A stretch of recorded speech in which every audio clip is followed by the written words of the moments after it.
kemaki, sok-sokan kemati, mung golek rai, golek perhatian ning ngarepe liyan ben dianggep pahlawan. Nyatane karepmu ora tansah keturutan, gawe mangkelan gawe kesel tumrap bebrayane liyan.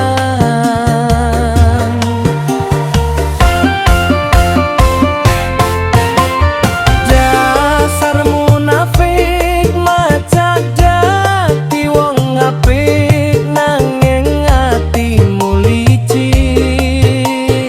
Dunya sagunung rumangsa isih kurang kabeh pengen mbok duweni, senajan to dudu hakmu gak tau gelem memahami pendapat liyan. Seneng pamer becik sing pungkase diundang, sing tanpa duwe duga.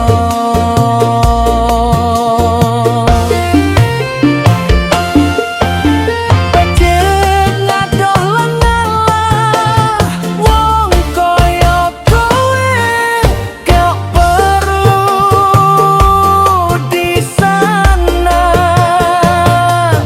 Omongan gedabros tansah ngabangke kuping elingo, opo sing kok tandur ya kuwi sing kok undur.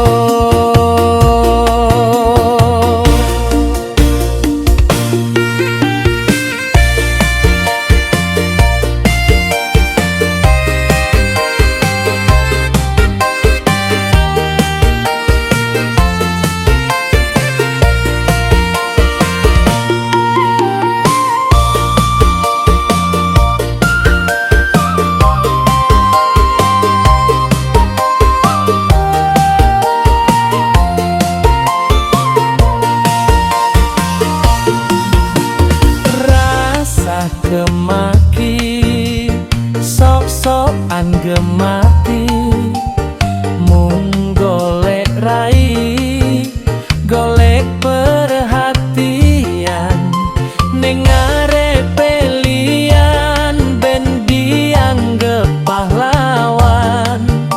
Nyatane karepmu ora tansah keturutan, gawe mangkelan gawe kesel tumrap bebrayane liyan.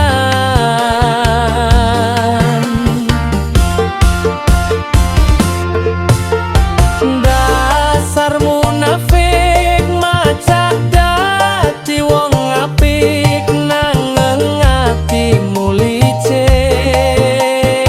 Dunya sak gunung rumangsa isih kurang kabeh pengen mbok duweni, senajan to dudu hakmu gak tau gelem memahami pendapat liyan.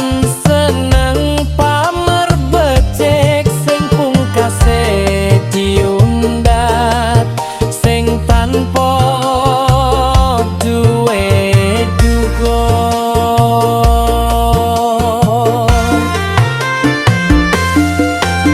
Becik ngadoh lan ngalah wong kaya kowe gak perlu di sana.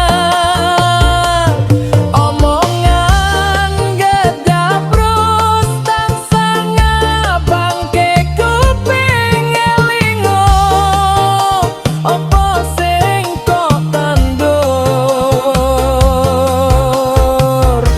ya kuwi sing kok undur.